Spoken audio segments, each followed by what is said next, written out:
saudara, mari kita perkatakan 5 arti Pentakosta ketiga. Yang pertama, Pentakosta yang ketiga adalah pencurahan Roh Kudus yang dahsyat di zaman ini, melebihi yang terjadi di Azusa Street. Yang kedua, Pentakosta ketiga akan mengakibatkan penuaian jiwa yang terbesar dan yang terakhir sebelum Tuhan Yesus datang kembali. Yang ketiga, Pentakosta ketiga akan membangkitkan generasi Yeremia, yaitu anak-anak muda yang dipenuhi Roh Kudus, cinta mati-matian kepada Tuhan Yesus, tidak kompromi terhadap dosa, dan akan bergerak untuk memenangkan jiwa. Yang keempat, Pentakosta ketiga lahir di Indonesia dan bergerak ke bangsa-bangsa. Gerakan ini dari timur ke barat dan akan kembali ke Yerusalem. Yang kelima, Pentakosta ketiga akan memberikan kuasa untuk menyelesaikan amanat agung dan setelah itu Tuhan Yesus datang kembali. Tetap semangat, Tuhan Yesus memberkati. Mazmur 91, dalam lindungan Allah. Orang yang duduk dalam lindungan yang maha tinggi dan bermalam dalam naungan yang maha kuasa akan berkata kepada Tuhan, tempat perlindunganku dan kubu pertahananku, Allahku yang kupercayai. Sungguh, Dialah yang akan melepaskan engkau dari jerat menangkap burung, dari penyakit sampar yang busuk. Dengan kepaknya, Ia akan menudungi engkau. Di bawah sayapnya, engkau akan berlindung. Kesetiaannya ialah perisai dan pagar tembok. Engkau tak usah takut terhadap pedahsyatan malam, terhadap panah yang terbang di waktu siang, terhadap penyakit sampar yang berjalan di dalam gelap, terhadap penyakit menular yang mengamuk di waktu petang. Walau 1.000 orang rebah di sisimu dan 10.000 di sebelah kananmu, tetapi itu tidak akan menimpamu. Engkau hanya menontonnya dengan matamu sendiri dan melihat pembalasan terhadap orang-orang fasik. Sebab Tuhan ialah tempat perlindunganmu, yang maha tinggi telah kau buat tempat perteduhanmu. Malapetaka tidak akan menimpa kamu, dan tulah tidak akan mendekat kepada kemahmu. Sebab malaikat-malaikatnya akan diperintahkannya kepadamu untuk menjaga engkau di segala jalanmu. Mereka akan menatang engkau di atas tangannya, supaya kakimu jangan terantuk kepada batu. Singa dan ular tedung akan kau langkahi, engkau akan menginjak anak singa dan ular naga. Sungguh, hatinya melekat kepadaku, maka aku akan meluputkannya. Aku akan membentenginya, sebab ia mengenal namaku. Bila ia berseru kepadaku, aku akan menjawab. Aku akan menyertai dia dalam kesesakan. Aku akan meluputkannya dan memuliakannya. Dengan panjang umur akan kukenyangkan dia dan akan kuperlihatkan kepadanya keselamatan daripadaku. Shalom saudara, visi Everyone yang kita terima melalui Empower 21 oleh Gembala Jemaat Induk bahwa hingga tahun 2033, setiap orang akan memiliki kesempatan untuk mengalami perjumpaan autentik dengan Tuhan Yesus merupakan kesempatan bagi kita untuk memperkenalkan Yesus kepada setiap orang. Karena untuk setiap orang dapat berjumpa dengan Yesus, maka perlu ada orang lain yang menjangkau dan memperkenalkan Yesus kepada mereka. Everyone needs everyone. Namun, bagaimanakah caranya supaya setiap orang di bumi ini dapat berjumpa dengan Tuhan Yesus secara pribadi? Pada Voice of Pentecost kali ini, kita akan membahas bagaimana terang Injil dapat memberi pengaruh secara global, sehingga setiap umat manusia dapat merasakan pertemuan autentik dengan Tuhan Yesus. Setiap orang, everyone, yang telah menerima terang Tuhan melalui Yesus diminta untuk menjadi terang bagi dunia, sehingga memungkinkan orang lain mengalami pertemuan yang autentik dengan Tuhan Yesus. Ada 3 langkah yang perlu kita ambil agar terang Tuhan dapat bersinar melalui kehidupan kita. Yang pertama, seperti yang dinyatakan dalam Yohanes 8 ayat 12, Yesus berkata, "Aku adalah terang dunia. Barang siapa mengikut aku, ia tidak akan berjalan dalam kegelapan, melainkan akan memiliki terang hidup." Oleh karena itu, penting bagi kita untuk sungguh-sungguh mengikut Yesus. Mengikut Yesus tidak hanya berarti mengaku sebagai orang Kristen atau rutin menjalankan ritual keagamaan, tetapi juga sungguh-sungguh meneladani hidup Yesus di dunia ini. Saat kita setia mengikutnya, kita akan menjadi saksi terang yang menyala di tengah-tengah dunia yang gelap. Hal ini akan membuat orang-orang lain melihat bahwa kita hidup dengan nilai-nilai kerajaan terang yang berbeda. Yang kedua, kita perlu menjadi terang dengan hidup di dalam kasih, seperti ada tertulis dalam 1 Yohanes 2 ayat 9-11. Allah adalah kasih, dan barang siapa tetap berada di dalam kasih, ia tetap berada di dalam Allah, dan Allah di dalam dia. Kita tidak dapat mengaku bahwa kita hidup di dalam terang jika kita tetap hidup di dalam kebencian atau ketidakpedulian. Hidup dalam terang Tuhan memungkinkan kita untuk memahami dan merasakan kasih-Nya. Dengan demikian, menjadi lebih mudah bagi kita untuk memberikan kasih kepada orang-orang di sekitar kita, termasuk memberikan pengampunan kepada mereka yang mungkin kita benci. Melalui tindakan kita yang penuh kasih dan pengampunan, orang lain dapat melihat dan merasakan kasih Tuhan, yang pada gilirannya akan menarik mereka untuk merasakan kasih-Nya yang sejati. Sebaliknya, jika kita tidak hidup dalam kasih, bagaimana orang lain bisa merasakan kasih Tuhan yang memulihkan? Yang ketiga, kita perlu hidup bijaksana dan berintegritas. Efesus 5 ayat 13-16. Hal pertama yang dunia lihat adalah bagaimana cara kita hidup. Dunia akan menyaksikan dan menghakimi kita berdasarkan bagaimana kita memandang kehidupan, mengatur waktu dan keuangan, membangun relasi dengan orang lain, dan bahkan bagaimana cara kita merespons masalah atau konflik. Saat kita memilih hidup takut akan Allah dalam segala aspek kehidupan, maka Dia akan menunjukkan penyertaan dan pembelaannya, sehingga dunia akan melihat kita bukan saja berkemenangan karena pembelaannya, tetapi juga memiliki hidup yang bernilai. Itulah yang akan menarik jiwa-jiwa untuk datang kepada terangnya yang bercahaya di dalam kita. Tentu, kita tidak dapat melakukan ketiga hal tersebut dengan kekuatan kita sendiri. Kita perlu sosok pribadi yang memberdayakan kita untuk terus konsisten bercahaya, yaitu Roh Kudus. Api Roh Kudus tetap harus dijaga menyala dalam hidup kita, supaya terang kita tidak padam. Artinya, saat kita menjaga api Tuhan tetap menyala, maka kita terus dimampukan untuk menjadi terang melalui kehidupan kita. Jangan padamkan roh. 1 Tesalonika 5 ayat 19. Selain itu, Roh Kudus juga memberikan kita keberanian untuk menyampaikan Injil, baik melalui kesaksian hidup kita maupun secara verbal atau langsung. Roh Kudus akan menempatkan kata-kata Injil di bibir kita yang memiliki kuasa untuk menyelamatkan orang. Ketika kesempatan itu tiba, kita harus merespons dengan taat dan mulai memberitakan Injil. Dengan demikian, setiap orang dapat mengalami pertemuan yang autentik dengan Tuhan Yesus yang disampaikan melalui Injil. Jika setiap orang yang beriman bersinar dan menerangi dunia dengan cahaya Tuhan dalam hidupnya, maka visi everyone akan menjadi kenyataan. Saatnya bagi kita untuk tidak lagi hidup hanya untuk diri sendiri. Masih banyak jiwa-jiwa di dunia yang hidup dalam kegelapan dan menantikan cahaya Tuhan melalui kehidupan kita. Mari kita bangkit dan jadi teranglah. Haleluya! Saudara, untuk penjelasan lebih lengkap dari tim teologi kami, silahkan buka link yang ada di atas atau scan QR Code yang tersedia. Tuhan Yesus memberkati. Semuanya shalom. Boleh sama-sama saya undang kita semua bangkit berdiri, saudara. Haleluya. Boleh kasih salam kiri kanan, katakan Tuhan Yesus baik.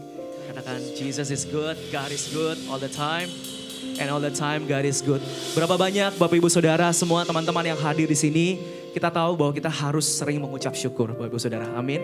Firman Tuhan berkata, marilah masuk dalam pelataran dengan hati yang bersyukur, Saudara. Masuk dalam baitnya dengan hati yang bersyukur, Saudara. Apapun yang sedang terjadi dalam kehidupan kita, itu adalah sebuah tes, Saudara. Sebuah ujian iman.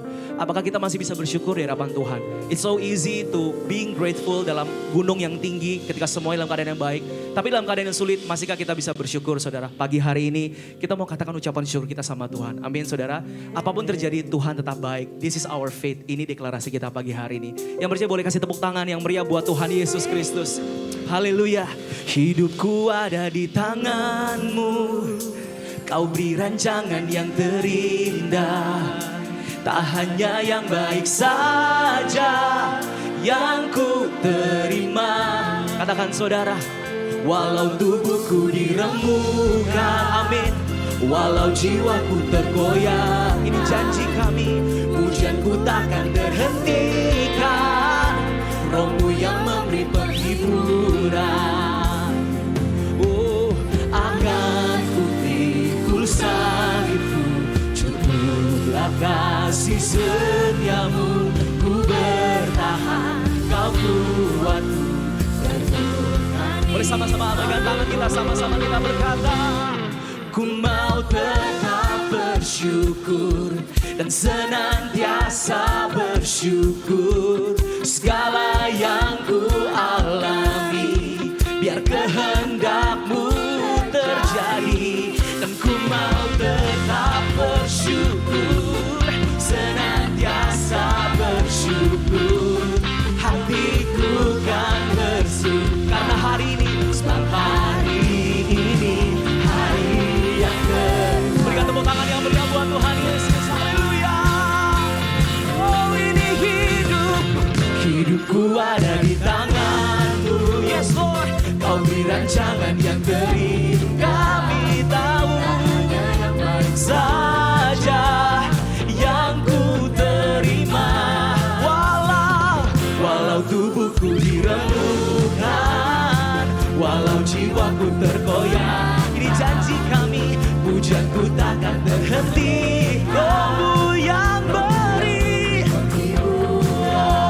kami akan memikul salib, akan ku pikul salib-Mu. Cukuplah kasih setia-Mu, ku bertahan, Kau buatku teguh. Sambil lambaikan tangan kita berkata, ku mau bersyukur, ku mau tetap bersyukur, senantiasa bersyukur. Segala yang ku alami, kehendak-Mu terjadi, bersyukur, senantiasa bersyukur. Hatiku kan bersuka. Lebih lagi kita berkata, ku mau bersyukur, ku mau tetap bersyukur, senantiasa bersyukur. Segala yang ku alami, biar kehendak-Mu yang terjadi, ku mau tetap bersyukur, senantiasa bersyukur.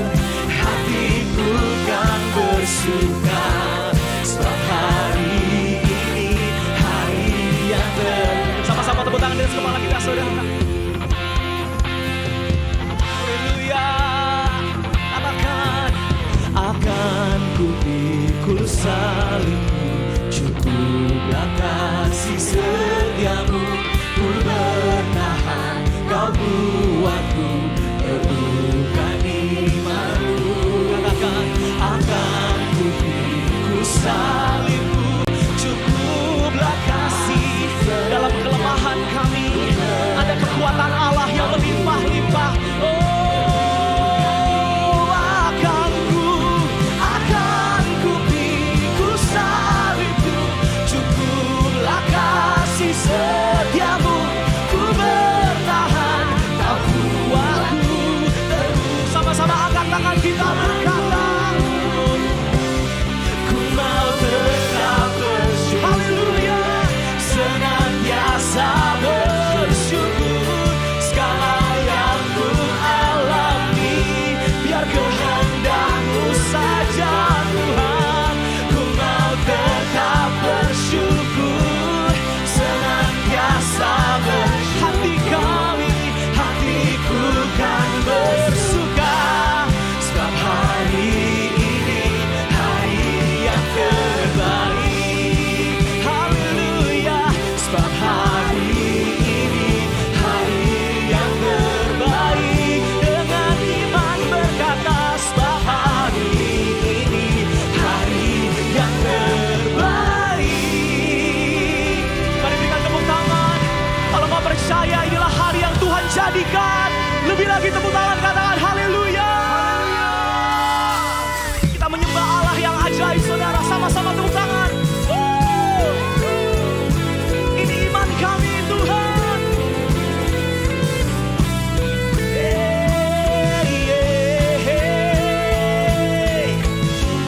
Kau Allah yang ajaib. Sama-sama kita menyanyikan lagu ini, saudara. Tak terbayang kebesaran-Mu dan tak sebanding kekuatan-Mu, Tuhan. Kau megah bagiku. Dengan segenap hati ya Tuhan, segenap jiwa dan pengharapanlah ku serahkan untuk rencanamu Tuhan. Kau Raja atasku, oh, sama-sama berkata, hanya Kau yang layak diinginkan.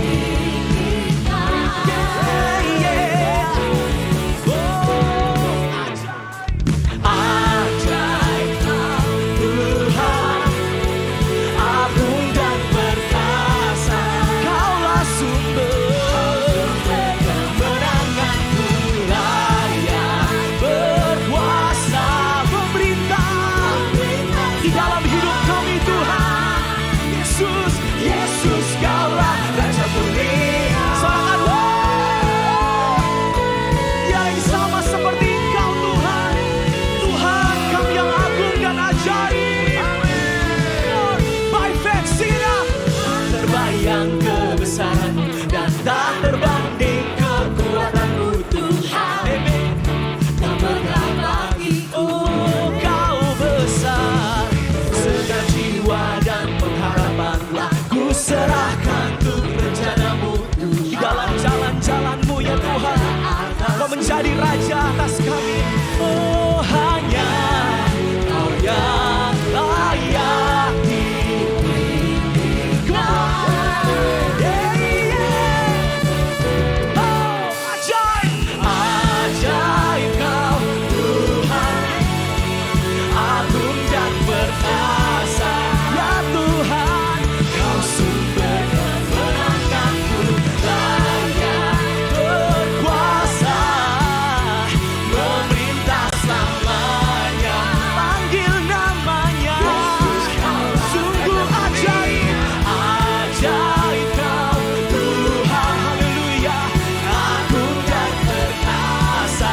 Kaulah sumber kemenanganku, layak berkuasa memerintah selamanya. Dan satu suara panggil Dia, Yesus Kaulah Raja Mulia. Sama-sama tangan kita di atas saudara. Haleluya, serukan haleluya. Yesus Engkau ajaib dan memerintah. Haleluya. Di pengakuan iman kami Tuhan, Engkau pribadi yang ajaib, amazing in our life. Ajaib Kau Tuhan, sama-sama tepuk tangan saudara. Agung dan perkasa,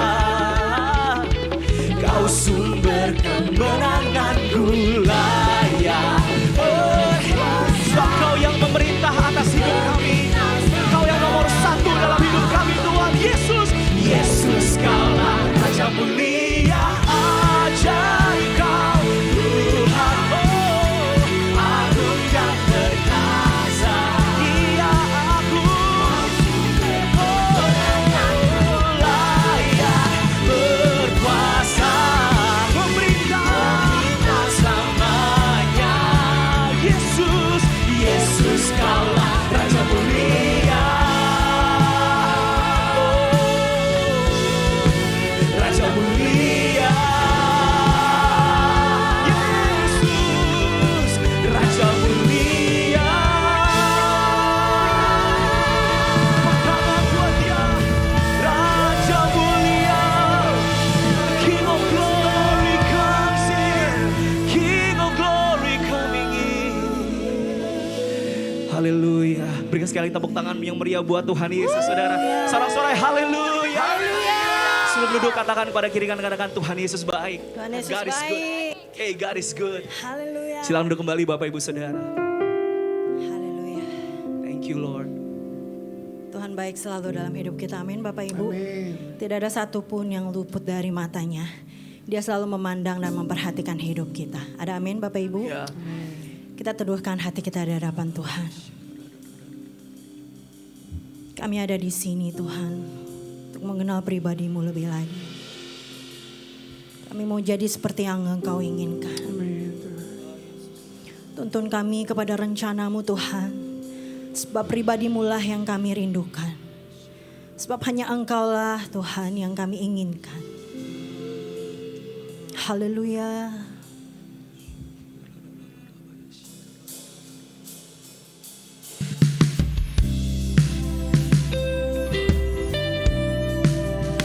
Jiwa kami merindukan Engkau, Tuhan.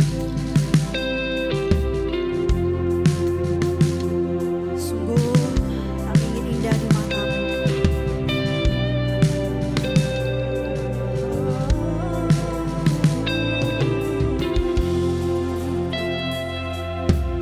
Bapa, Kau setia, takkan meninggalkan.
dapat kami balas kebaikan-Mu Tuhan, kebaikan-Mu Tuhan.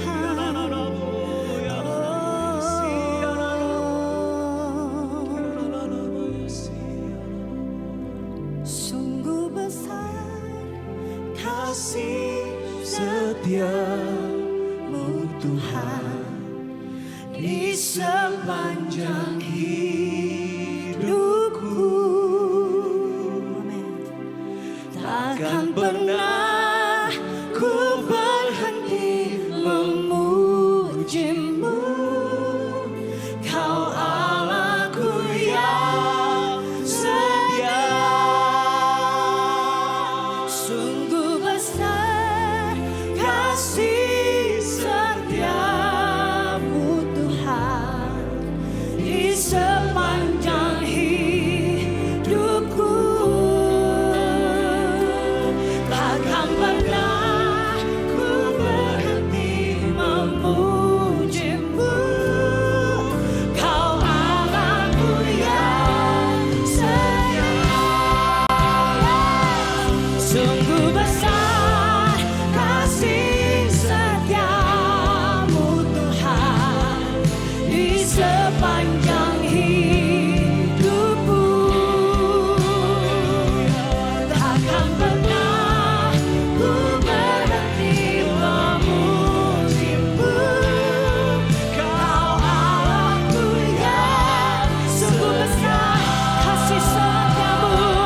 Sungguh besar kasih setia-Mu Tuhan di sepanjang hidupku. Takkan pernah ku berhenti memuji-Mu. Kau Allahku yang setia. Kau Allahku yang setia. Kau Allahku yang setia.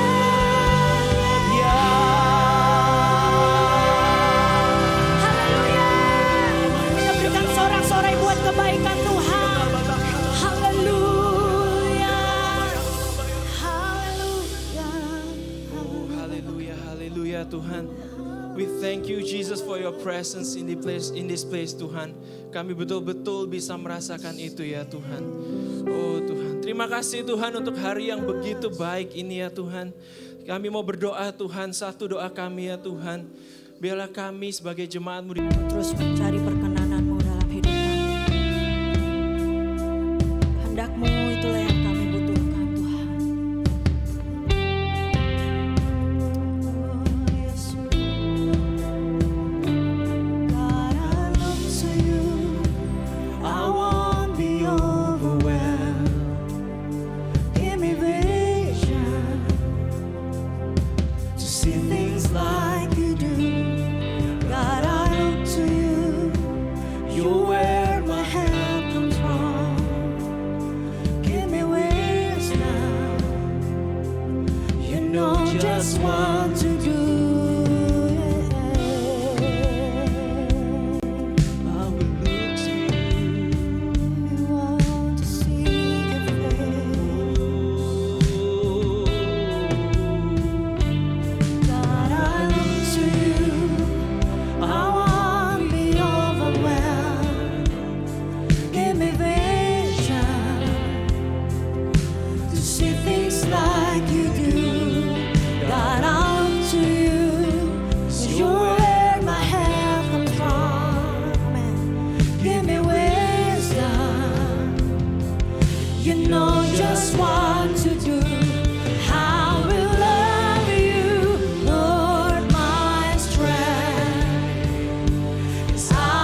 Kita berdiri bersama-sama di hadapan Tuhan. Mari Bapak Ibu, naikkan penyembahanmu di hadapan Tuhan.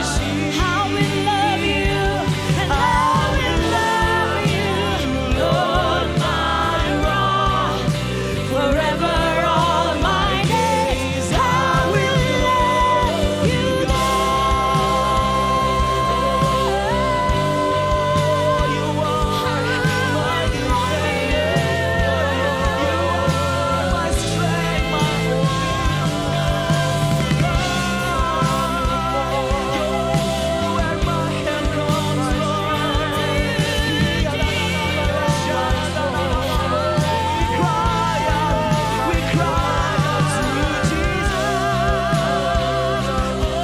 sembah bagimu Tuhan.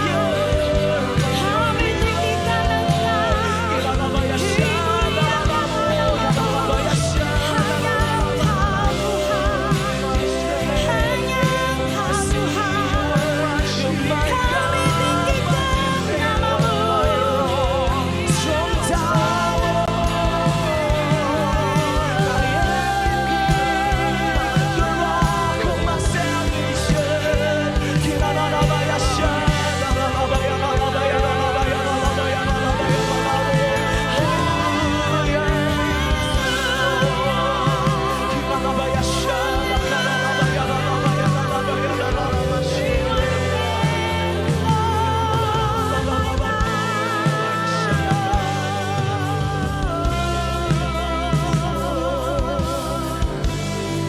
Thank you, Lord. Thank you, Lord.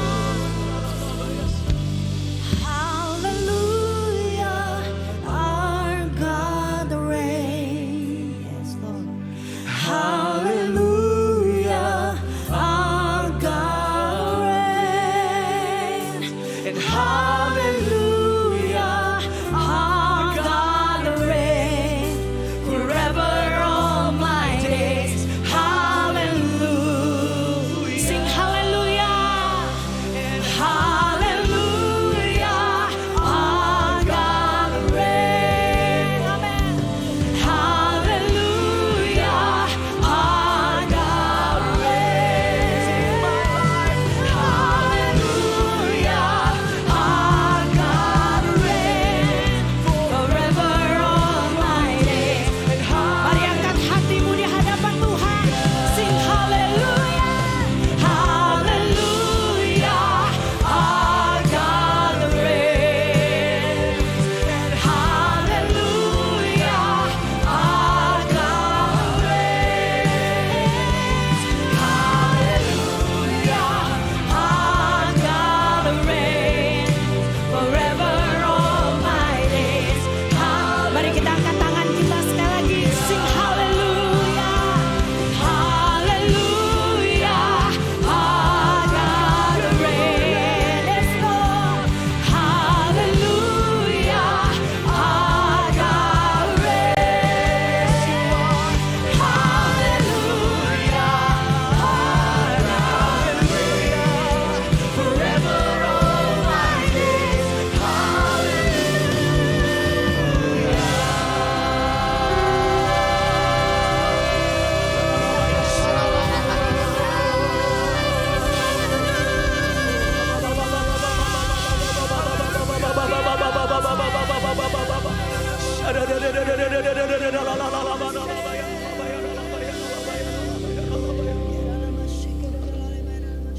Kami bersyukur siang hari ini, kami tahu Tuhan ada bersama-sama dengan kami.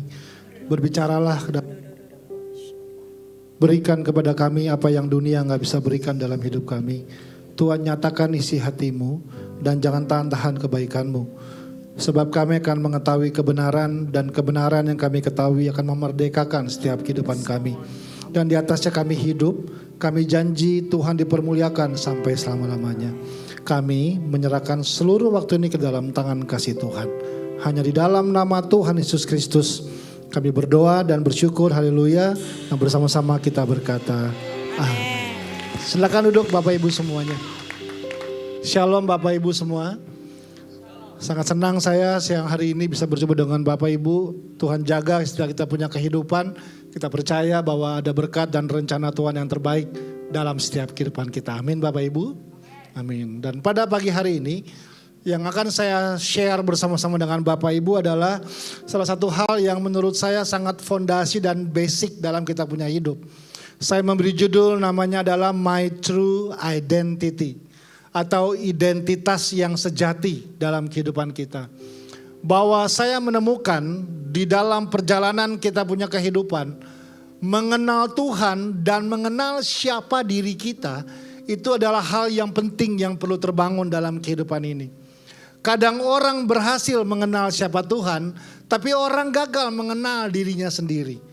Dan kadang-kadang yang menghalangi perjalanan kita, saya temukan Bapak Ibu, bukan karena kita nggak mampu atau nggak punya sebuah kapasitas untuk mengerjakannya, tapi terbanyak adalah karena kita gagal melihat siapa diri kita. Atau bahasa yang lebih sederhana adalah kita salah memakai cermin identitas kita tentang apa yang kita bangun dalam kita punya hidup. Ada seorang anak yang mungkin ketika dia mengalami sebuah situasi, kedua orang tuanya bercerai, papanya tinggalkan, dia punya keluarga. Lalu mungkin dia akan bilang, saya anak broken home Kak. Artinya saya nggak mungkin bisa punya masa depan lagi dalam hidup saya. Berarti dia melihat sebuah kacamata yang namanya situasi yang mengizinkan menilai siapa dirinya dia.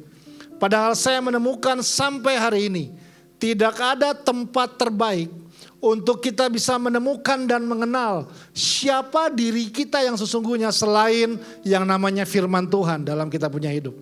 Jadi hari ini saya nggak akan jauh dari firman Tuhan karena saya percaya firman Tuhan adalah cermin terbaik untuk kita bisa belajar. Pertama, mengenal siapa Tuhan, tapi yang kedua tentu adalah mengenal siapa diri kita sendiri. Amin. Nah, kita akan baca firman Tuhan bersama-sama dari kitab Mazmur pasal 139 ayat 13 sampai ayatnya yang ke-16. Bapak Ibu dengarkan baik-baik, saya akan membacakannya. Sebab demikianlah firman Tuhan. Sebab engkaulah yang membentuk buah pinggangku, menenun aku dalam kandungan ibuku. Aku bersyukur kepadamu oleh karena kejadianku dahsyat dan ajaib.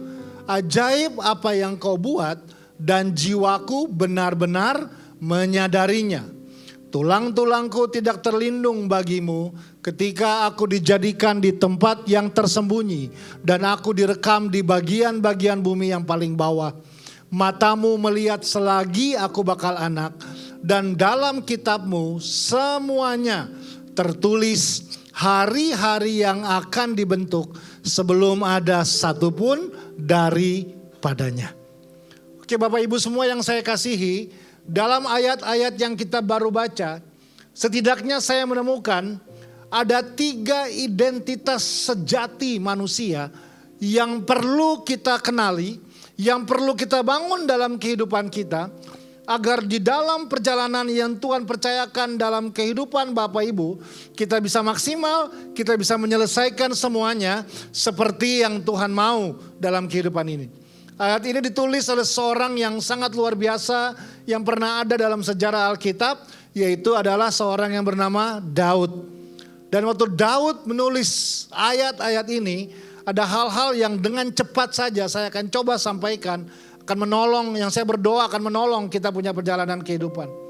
Hal pertama yang kita perlu temukan dalam kita punya hidup, yang kita perlu pegang menjadi identitas sejati dalam kita punya hidup. Hari ini saya memberi judul adalah 3B gitu ya. Jadi gampang, ada 3B. Nanti pulang ditanya, hari ini khotbahnya apa? Oh gampang, 3B gitu ya. Oke. B yang pertama yang kita perlu temukan bersama-sama, saya sebut namanya adalah berharga. Coba semua bilang berharga. Oke. Prinsip penting Bapak Ibu semuanya, sadarilah dan ketahuilah bahwa dalam kehidupan ini Anda dan saya adalah pribadi-pribadi yang berharga. Siapapun kita hari ini, dari manapun latar belakang kita hari ini, apapun, mohon maaf ya, apapun warna kulit, latar belakang, bentuk tubuh, bentuk wajah, bentuk badan, apapun dan siapapun kita hari ini, tidak merubah sebuah realita bahwa Tuhan menjadikan Anda dan saya menjadi pribadi-pribadi yang berharga dalam kehidupan ini. Daud bilang seperti ini, aku bersyukur kepada Tuhan. Kenapa dia bilang dia bersyukur? Karena dia menjadikan aku dengan dahsyat dan ajaib. Jadi saya bayangkan mungkin dia angkat tangannya, dia lihat ke langit, dia berlutut mungkin. Tapi dia bilang begini, Tuhan, saya tuh bersyukur banget sama Tuhan. Kenapa saya bersyukur? Karena Tuhan jadikan saya dengan dahsyat dan ajaib. Atau dengan kata yang lebih sederhana, Daud lagi bilang begini, saya bersyukur sama Tuhan karena saya berharga dalam hidup ini. Dan satu kali saya berdiskusi dengan seorang anak muda tentang ayat ini. Dan dia memberikan pertanyaan yang menarik buat saya. Dia bilang begini, Kak, oke Kak, Daud bilang dia berharga ya Kak? Betul, saya bilang. Dia bersyukur karena dia dahsyat dan dia ajaib ya Kak? Betul, dia bilang. Sekarang saya mau tanya Kak, Daud itu raja atau bukan? Tentu dia raja. Raja itu tinggalnya di istana atau di gubuk Kak? Tentu tinggal di istana dong. Raja itu kaya atau miskin Kak? Oh, raja sangat kaya. Dia yang punya negeri, raja. Raja itu punya pengaruh atau gak punya pengaruh Kak? Raja punya pengaruh yang sangat besar. Daud itu panglima perang atau bukan Kak? Betul, dia panglima perang. Dia orang militer nomor 1 di Israel. Kalau panglima perang dia punya kuasa, punya power apa enggak? Tentu Daud punya power yang sangat besar. Karena dia seorang raja dan dia juga seorang panglima perang. Terus dia bilang begini sama saya. Ya jelas aja Kak, dia bilang dia dahsyat dan dia ajaib Kak. Lah dia raja, tinggalnya di istana. Saya rumah aja gak punya, masih ngontrak. Saya gak punya pengaruh kayak Daud. Saya gak punya harta kayak Daud. Saya gak punya kuasa kayak Daud. Sampai dia bilang begini, mungkin Daud yang berharga Kak, saya gak berharga. Mungkin Daud yang dahsyat dan Daud yang ajaib Kak. Saya emang enggak. Kenapa? Karena saya enggak kayak Daud Kak. Saya enggak punya semua apa yang Daud punya. Kalau mungkin saya punya yang Daud punya, saya akan bilang saya berharga juga Kak. Menurut Bapak Ibu itu masuk akal enggak Bapak Ibu? Sangat masuk akal. Sampai waktu saya belajar tentang ayat ini. Ternyata ketika saya mempelajari ayat ini ada hal yang saya temukan Bapak Ibu. Bahwa ternyata ayat ini ditulis oleh Daud bukan waktu dia jadi raja dan tinggal di istana. Ternyata ayat ini ditulis oleh Daud bukan ketika dia punya pengaruh yang sangat besar dan punya harta yang banyak. Ternyata ayat ini ditulis oleh Daud bukan waktu dia jadi panglima perang dan punya power yang sangat besar. Tahukah Bapak Ibu? Ternyata ayat ini ditulis oleh Daud waktu dia masih sangat muda. Siapakah Daud waktu masih sangat muda? Izinkan saya menjelaskannya Bapak Ibu. Daud waktu masih muda, dia cuma seorang anak muda yang sangat sederhana. Tinggal di sebuah keluarga yang sangat amat sederhana. Papanya namanya Isai. Daud bukan tinggal di Yerusalem, kota yang besar. Daud tinggal di kampung kecil namanya Bethlehem. Daud bukan dari keluarga kaya yang punya peternakan domba dan kambing. Alkitab bilang dia cuma punya 2-3 ekor domba saja.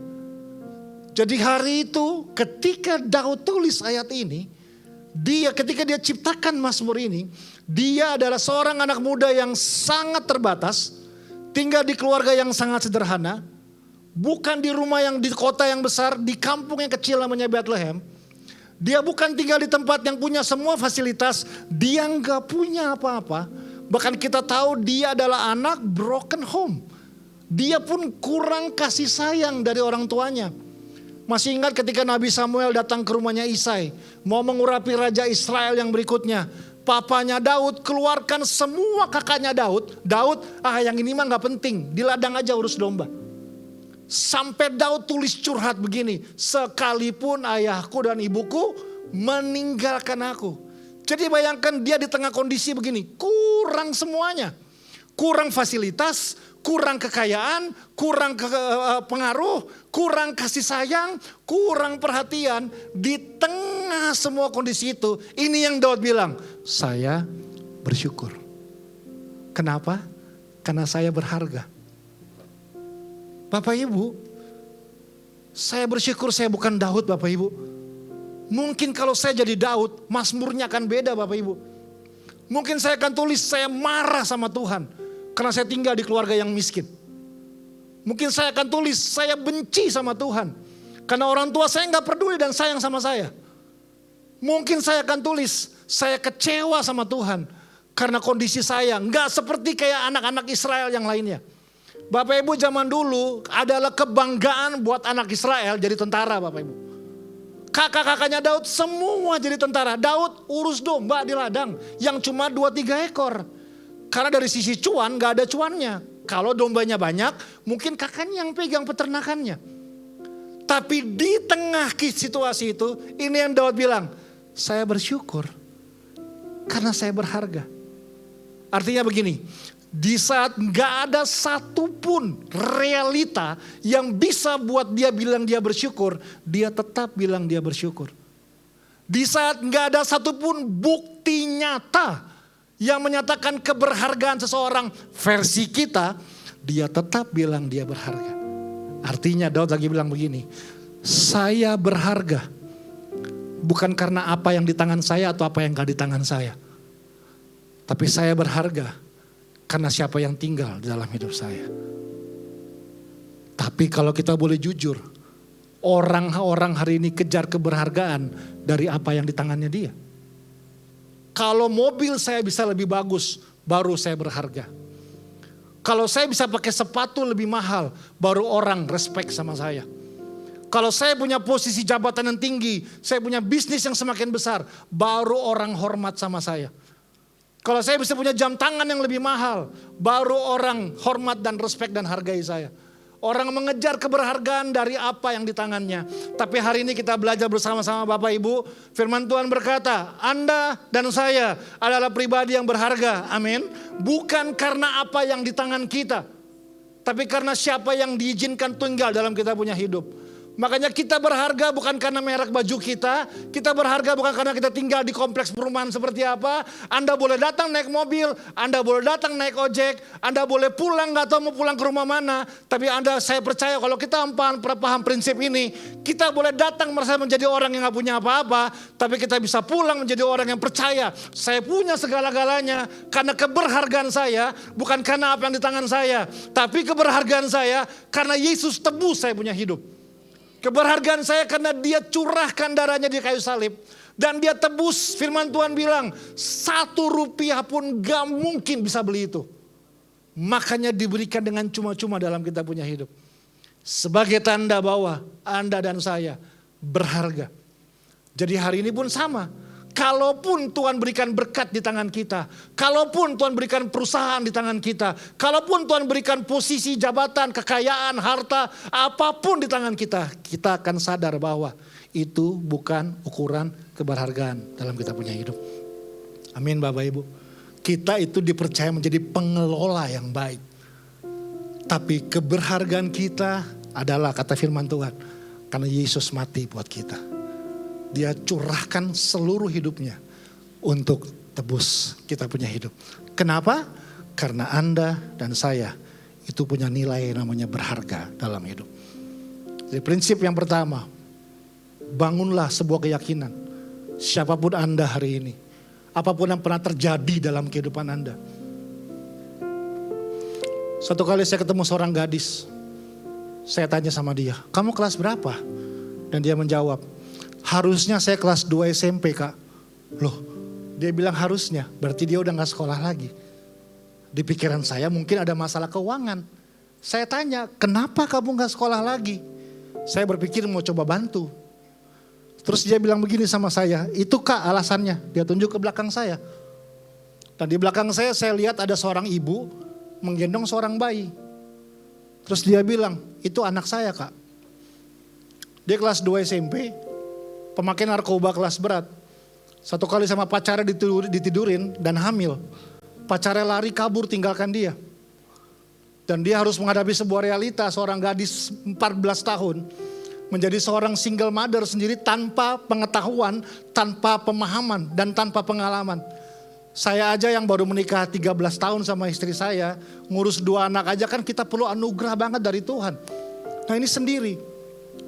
Terus dia pegang tangan saya. Dia tanya begini sama saya, menurut kakak, saya masih bisa punya masa depan gak kak? Itu pertanyaan paling mahal Bapak Ibu. Saya diam. Tapi singkat cerita, Tuhan berperkara sama anak dengan luar biasa. Ada yang tolong dia, kasih pekerjaan, bantu. Sampai hari ini dia hidup dipelihara oleh Tuhan dengan luar biasa. Menunjukkan bahwa kita berharga. Bukan karena apa yang di tangan kita. Karena Yesus berperkara dalam kita punya hidup. Amin. Prinsip yang kedua, selain berharga, Anda dan saya adalah berbeda. Oke, coba semua bilang berbeda. Gitu ya. Bahwa memang kita ini berbeda Bapak Ibu. Tidak ada dua orang yang sama termasuk di ruangan ini. Alkitab bilang kita lahir satu persatu di dunia ini. Dari kandungan kita punya ibu. Amin Bapak Ibu semuanya. Itu yang kita perlu belajar bersama-sama dan pahami bersama-sama. Kita ini bukan masif produk Bapak Ibu. Kita ini bukan produk massal. Di sorga itu enggak ada pabrik menciptakan manusia. Sekali cetak 1000 manusia dikirim ke bumi. Enggak. Alkitab bilang kita dikeluarkan satu persatu dan ada di dunia ini. Makanya Daud bilang begini, engkau menenun aku dalam kandungan ibuku. Artinya kita perlu sadar memang kita ini otentik. Gak ada yang sama. Artinya gini, setiap orang punya perjalanannya masing-masing. Amin Bapak Ibu. Dan di dalam perjalanannya masing-masing ada tantangannya masing-masing, ada berkatnya masing-masing. Nah, tugas kita hari ini Bapak Ibu adalah fokuslah dalam perjalanan kita. Permasalahan orang hari ini makanya merasa gak berharga dalam hidup. Bukan karena mereka gak punya apa-apa. Tapi mereka mengalihkan fokus mereka. Mereka gak fokus pada perjalanan mereka. Mereka cuma sibuk membandingkan perjalanan mereka dengan perjalanan orang di sebelah mereka. Tanpa sadar akhirnya kita gagal dalam perjalanan kita. Karena kita cuma sibuk melihat. Bapak Ibu tahu ya, benda yang kecil ini punya dampak yang sangat besar di tangan saya. Pernah gak Bapak Ibu, mungkin cuma saya aja kali ya dulu ya, capek sebelum ngapa-ngapain? Artinya gini, kita cuma duduk lihat, wah dia udah beli itu, wah jalan-jalannya ke kota itu, dia udah baju mobilnya baru, wah rumahnya baru, ya kita masih begini-begini aja, dia udah pergi ke sana, kita di sini long weekend, kita masih ada di HOB aja, yang lain pergi kemana-mana mungkin semua, wah dia udah punya itu, dia udah begini, sekolahnya di situ, akhirnya kita sebelum ngapa-ngapain kita kayak udah, saya mah bukan siapa-siapa, saya mah gak bisa apa-apa. Sometimes Bapak Ibu kita perlu tutup benda ini Bapak Ibu. Kadang kita perlu tutup semua kita punya hidup. Untuk lihat apa yang Tuhan mau dalam kita punya hidup. Saya belajar dalam hidup, saya gak bisa senangkan semua orang. Kadang saya udah buat bener aja orang bilang saya salah. Saya gak bisa bikin senang semua orang. Daripada saya pakai kekuatan saya cuma untuk bikin senang semua orang. Lebih baik saya alokasikan tenaga, pikiran, fokus saya untuk temukan apa yang Tuhan senang dalam hidup saya. Dan saya mulai fokus dalam perjalanan itu. We are following the same person with a different path. Kita sedang ikuti pribadi yang sama, namanya Yesus. Tapi dengan perjalanan yang berbeda-beda. Saya nggak bisa bandingkan perjalanan saya dengan perjalanan Bapak Ibu. Kita punya perjalanan masing-masing. Apa yang kita perlu lakukan? Hargai perjalanan Anda. Mulailah dari belajar menghargai perjalanan yang Tuhan izinkan Anda lewati. Mungkin gak sehijau perjalanan tetangga Anda. Mungkin gak seseru perjalanan orang lain. Tapi that's the best, itu perjalanan terbaik yang Tuhan lagi siapkan buat kehidupan kita. Anda mesti sadar perjalanan kita belum selesai Bapak Ibu. Jangan terburu-buru kasih garis finish di saat kita belum selesai dalam perjalanan kita. Nah yang kita perlu belajar adalah menghargai perjalanan.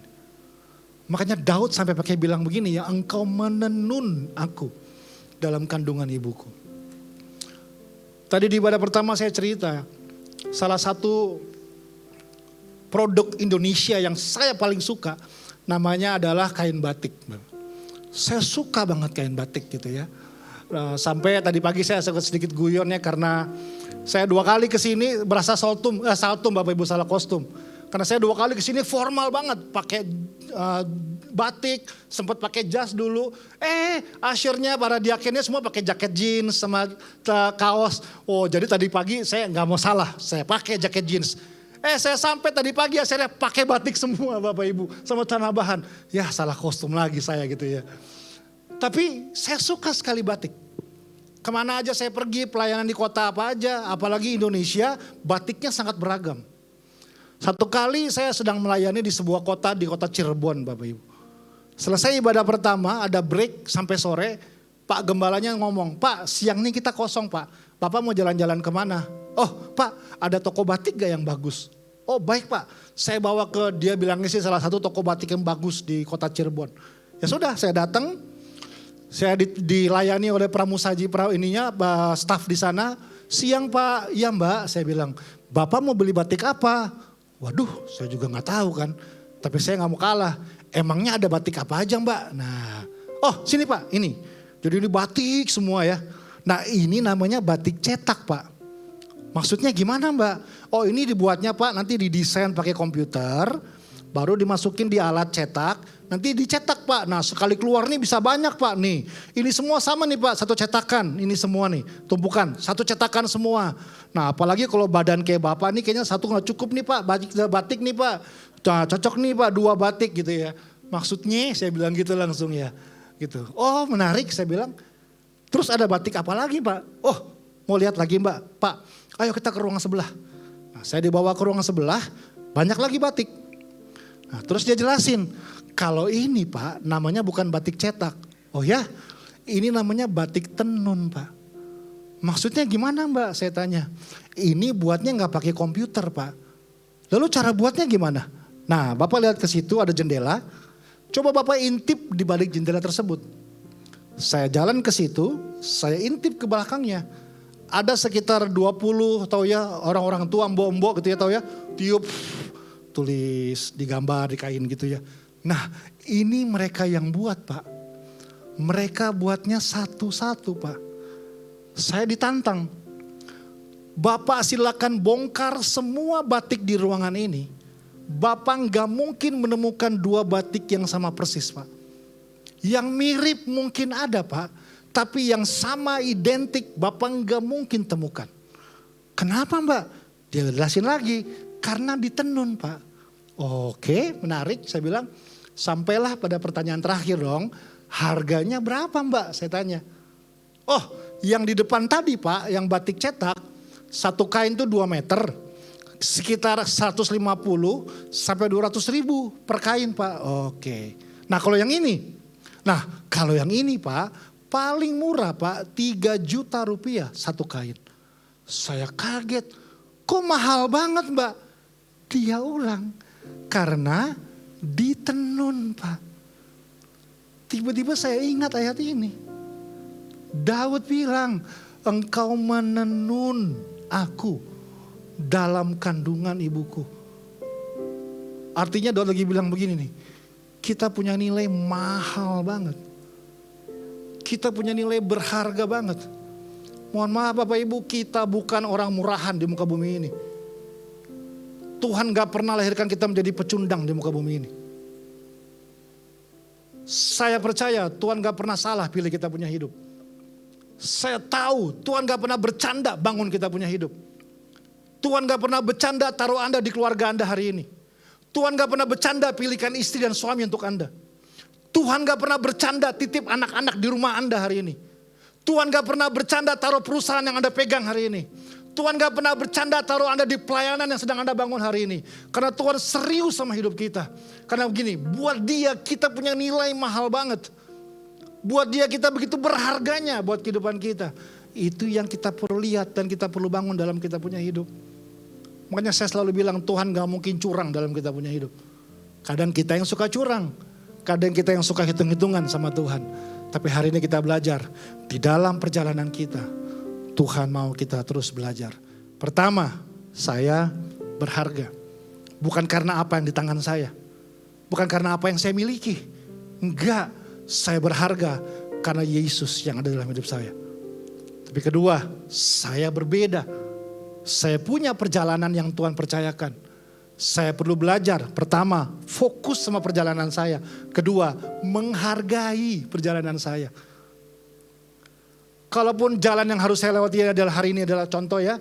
Sebagai seorang office boy di sebuah perusahaan. That's the best. Hargai itu. Kalaupun kita mungkin cuma jadi seorang staff dalam sebuah perusahaan. Hargai Bapak Ibu. Kalaupun kita coba seorang yang memulai bisnis online yang baru mulai dan berdoa untuk Tuhan bisa buat sebuah kemajuan. Hargai apa yang di tangan kita hari ini. Karena Tuhan gak pernah bercanda urus kita punya hidup. Dia serius untuk lihat kita bisa berhasil dalam kehidupan kita. Karena itu fokuslah dan hargailah perjalanan ini. Amin. Baru yang ketiga, selain kita berharga, kita berbeda. Yang terakhir adalah kita bertujuan. Coba semua bilang bertujuan. Bahwa dari awal saya sangat percaya Tuhan telah menetapkan tujuan dalam kita punya hidup. Ini ayat 16 ini adalah ayat favorit saya Bapak Ibu. Daud bilang begini ya. Dan dalam kitabmu semuanya. Coba bilang semuanya. Ya, bukan cuma sebagian. Dalam kitabmu semuanya tertulis. Hari-hari yang akan dibentuk. Yang bahkan sebelum ada satupun daripadanya. Oh ternyata ini yang buat Daud tetap percaya sama Tuhan. Meskipun dia ada di keluarga yang sederhana. Dia kurang kasih sayang. Dia kurang fasilitas. Dia kurang semuanya. Tapi Daud mempercaya bahwa begini. Di dalam Tuhan ada sebuah kitab yang telah menulis semua perjalanan yang Daud akan lewatin. Yang mungkin hari ini matanya belum lihat. Yang mungkin hari ini tangannya belum pegang. Yang mungkin hari ini hidupnya dia belum alami. Tapi dia percaya Tuhan telah menetapkan semuanya. Sehingga mungkin hari ini dia belum mengalaminya. Dia tetap setia berjalan sampai selesai. Karena Tuhan adalah Allah yang telah bertujuan dalam kita punya hidup. Semua perjalanan kehidupan kita Tuhan telah tetapkan. Tuhan tuh bukan pribadi yang begini. Lahirkan kita di dunia baru bingung. Mau jadi apa nanti dia kalau udah besar nih anak nih ya. Enggak. Kita bilang semua Tuhan telah tetapkan. Semua Tuhan telah tulis dalam perjalanan kehidupan kita. Dia adalah Allah yang punya tujuan dalam kita punya hidup. Amin. Dia adalah Allah yang punya rancangan-rancangan yang dia taruh dalam kita punya hidup. Dan dia telah tetapkan dalam kita punya hidup. Tugas kita hari ini adalah setia berjalan. Meskipun hari ini kita lihat, mata kita belum lihat, tangan kita mungkin belum pegang, hidup kita mungkin belum alami. Tapi hari ini kita percaya Tuhan taruh iman dalam kita punya hidup. Agar kita mempercayai bahwa hari ini perjalanan kita belum selesai Bapak Ibu. Rancangan Tuhan telah disiapkan sampai akhir dalam kehidupan kita. Tapi ini yang tadi pagi saya jelaskan. Ini jujur yang buat saya terkagum dengan Tuhan. Dan bersyukur saya bukan Tuhan Bapak Ibu.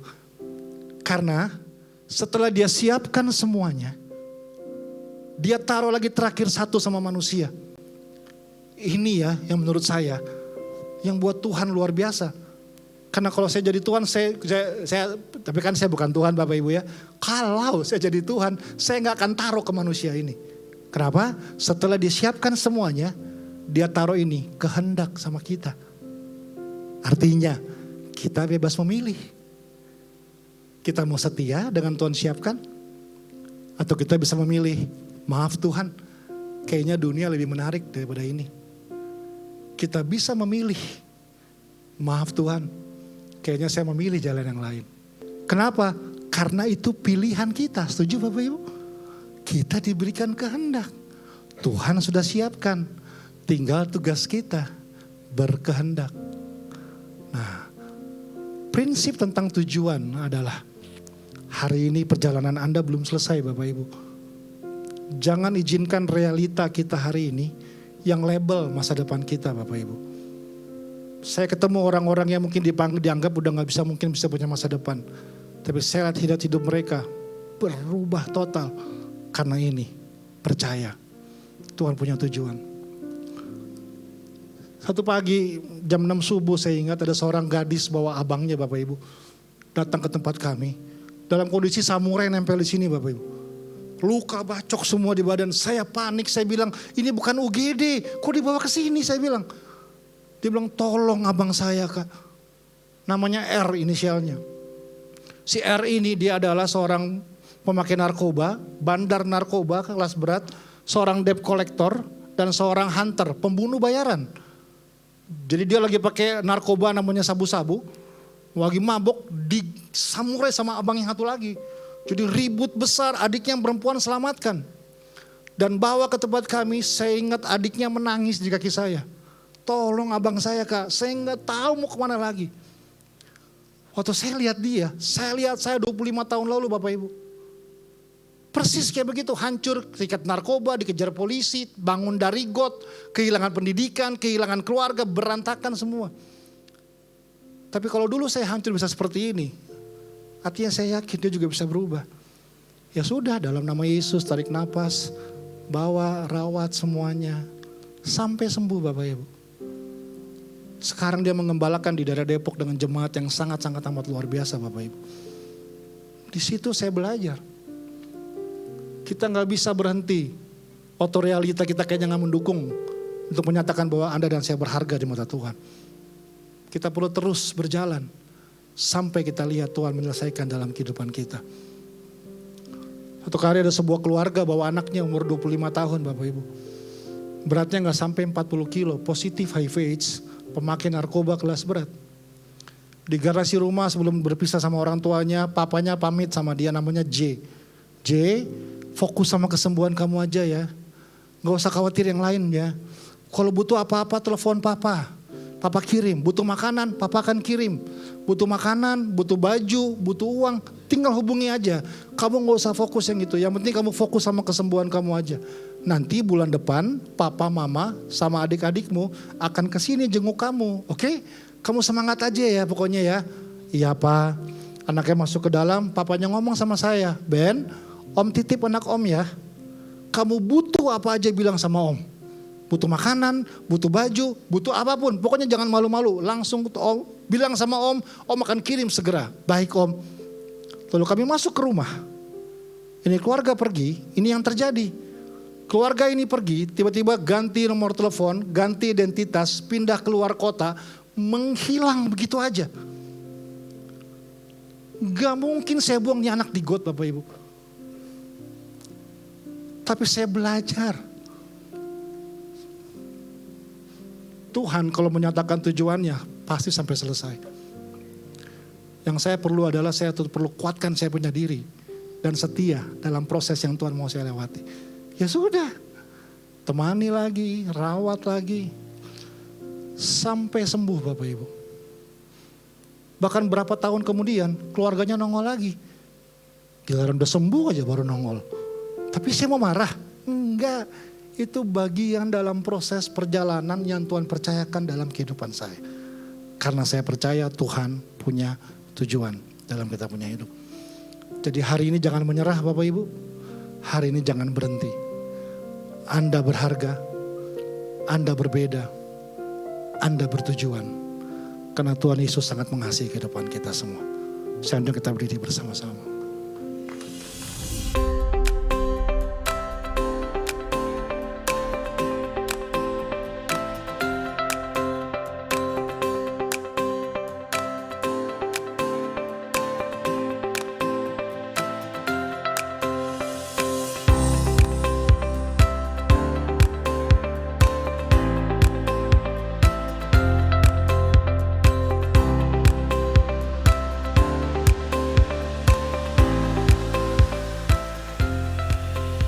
Hai Church, apa kabar?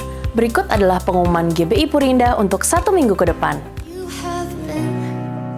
GBI Puri Indah mengadakan ibadah Interchange Prayer setiap hari Selasa jam 7 malam. Kami mengajak bagi para jemaat untuk bersama-sama merasakan hadirat Tuhan lewat pujian dan penyembahan, serta jamahan dan kemenangan yang Tuhan berikan.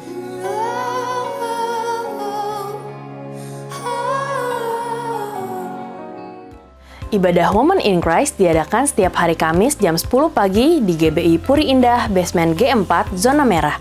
Yuk kami mengundang para wanita agar dapat bergabung bersama kami untuk beribadah bersama-sama dan mendekatkan diri kepada Tuhan.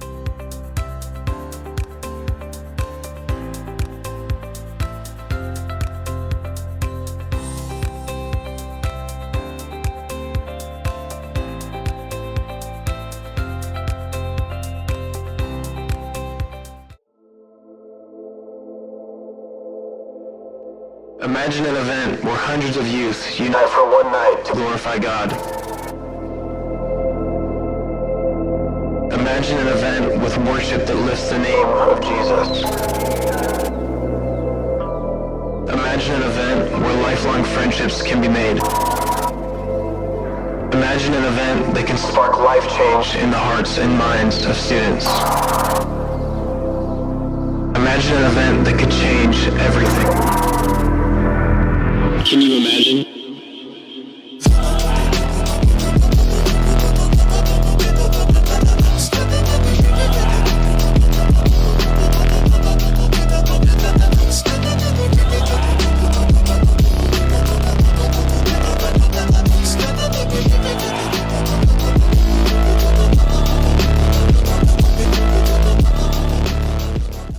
Shalom Church!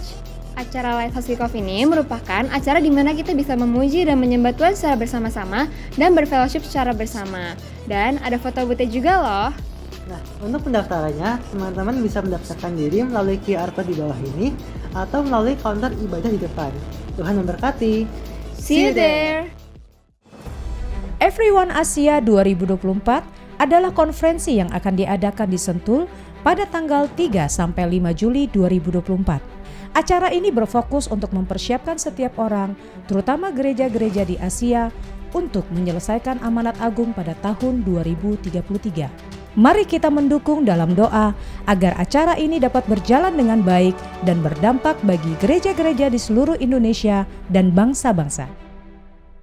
GBI Purindah telah mengeluarkan renungan baru di aplikasi YouVersion dengan judul Berbahagia di Tengah Penderitaan. Saudara dapat mengakses renungan tersebut di aplikasi YouVersion bersama dengan keluarga dan juga teman-teman saudara. Kiranya melalui renungan ini, saudara dapat dikuatkan dan juga diberkati dalam kehidupan sehari-hari. Mari bergabung bersama kami dalam Puri Intelligent Community di aplikasi WhatsApp Group. Di sini saudara dapat mengetahui pengumuman mengenai kegiatan GBI Puri Indah dan saudara juga dapat bergabung dalam berbagai komunitas yang tersedia sesuai dengan hobi dan minat saudara. Demikian pengumuman dari kami. Tetap semangat, happy Sunday and God bless Indonesia. Saya undang kita semua mengakhiri ibadah ini untuk bangkit berdiri dan menutupnya dalam doa. Mari Bapak Ibu kita angkat kedua tangan kita, satukan hati. Dan pulanglah dengan satu keyakinan bahwa apapun keadaanmu, apapun kondisimu, percayalah Tuhan yang kita sembah selalu ada di pihak kita. Karena itu jangan takut, jangan gentar, tetapi terimalah berkat dari Allah Bapa di surga dan cinta kasih daripada Tuhan Yesus Kristus dan persekutuan manis dengan Roh Kudus yang akan menyertaimu mulai daripada hari ini, sekarang dan sampai selama-lamanya. Hanya di dalam nama Tuhan Yesus kita semua yang telah menerima dan mau menjadi berkat. Sama-sama katakan amin. Happy Sunday, Tuhan Yesus memberkati.